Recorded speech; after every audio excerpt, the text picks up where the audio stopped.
Salut les collectionneurs, c'est Alex et j'espère que vous allez bien. Aujourd'hui, je vous présente la statue de Star-Lord de chez Iron Studio. Donc c'est du 1/10e. Rapidement, on fait le tour de la boîte. Donc représentation de Star-Lord, Avenger Endgame, Star-Lord, BDS Art Scale donc pour le format. Sur le côté, vous avez le profil de la statue. Là, vous avez la statue représentée de face, hashtag Iron Studio. Là, le deuxième profil, donc vu de l'arrière. Ici, vous avez Avenger Endgame, le logo Star-Lord. En dessous, les drapeaux brésiliens. Et les crédits comme d'habitude chez Iron Studio. Alors, pour cette vidéo spécialement, je vais parler globalement des Gardiens de la Galaxie, parce que c'est quand même assez long. Donc là, je vais faire un résumé juste des Gardiens de la Galaxie, et pour les prochains personnages, eh bien, vous pourrez vous référer à ce petit résumé. Je vous dis à tout de suite. There's one other name you might know me by. Star-Lord. Who? Les origines des Gardiens de la Galaxie. J'ai décidé de vous faire les origines des Gardiens de la Galaxie à travers la review de leur leader, Star-Lord.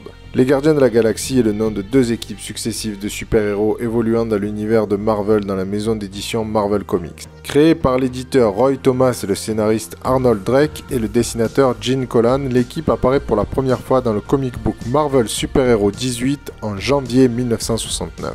Elle est composée de Major Victory, un astronaute qui a voyagé pendant 1000 ans en hibernation dans l'espace. Charlie 27, un soldat à Jupiter issu de la colonisation terrienne qui a été modifié pour survivre dans l'espace. Martinex Naga, un scientifique plutonien dont le corps est recouvert d'un cristal organique complexe. Yondu, un guerrier extraterrestre tirant des flèches capables de les diriger en sifflant.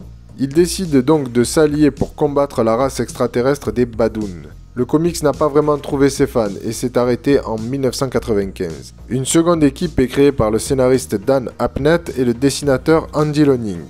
Ils apparaissent pour la première fois dans le comic book Annihilation Conquest numéro 6 en avril 2008. Pour résumer, c'est une énorme guerre intergalactique regroupant les plus grands héros de l'univers cosmique, comme le Surfeur d'Argent, Thanos, Ronan l'Accusateur, Nova et bien d'autres, contre le seigneur de la guerre de la zone négative appelé Annihilus. Tout cela a d'énormes conséquences sur l'univers cosmique dont la quasi-destruction du Nova Corp, police intergalactique. Star-Lord décide de créer une équipe avec Adam Warlock, Drax, Gamora, Rocket, Philafel, le Khazar numéro 2. C'est en 2014 que Marvel décide de sortir son film Les Gardiens de la Galaxie avec comme réalisateur James Gunn. La statue que je vous présente aujourd'hui est celle de Star-Lord. Il est interprété au cinéma par Chris Pratt. Voilà les amis, donc on a le socle d'abord. Très joli socle. Alors le socle, on va en parler tout à l'heure. Donc c'est d'assez bonne facture quand même. En dessous, Star-Lord Iron Studio. Donc on va le mettre ici. Voilà, bien positionné. Ensuite, on a Peter Quill, alias Star-Lord. Donc là aussi, on a encore un très beau travail. Donc on va voir ça après. D'abord, on va commencer par l'emboîter. Donc là, hop, il faut faire assez attention parce que les flammes, c'est de la résine translucide. Donc c'est pas très gros. Voilà, donc là c'est bon. On est très bien. Quand même, bon, c'est stable quand même. Donc voilà. Après, vous avez les guns de Peter Quill. Donc le gun ici qui tire, donc des flammes. Hop. Voilà, je vais le mettre et normalement ça devrait rentrer. Nickel.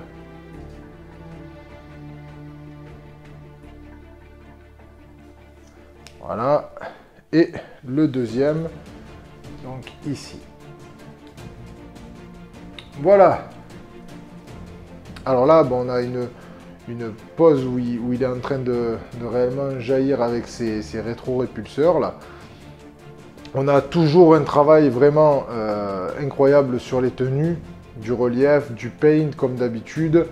Alors là, par contre, on ne peut pas parler de HS parce que là, on a un visage casqué, masqué.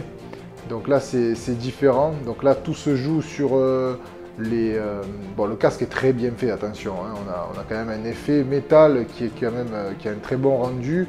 On a aussi des cheveux assez corrects, on a une tenue, voilà, tout se joue après sur la tenue. Là-dessus, c'est vraiment très très joli. Alors après, voilà, moi, Ce que je dois dire, c'est qu'elle a une très grande force de dynamisme à travers la pose.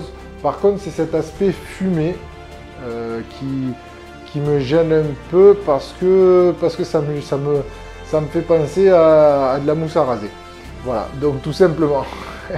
mais globalement, c'est quand même une réussite. Je pense que je ne sais pas comment ça se passe au niveau des ventes chez Iron Studio. Quels sont les records de vente qui ont été effectués entre Avenger Endgame et Infinity War, mais là on a quand même quelque chose d'assez costaud. Hein.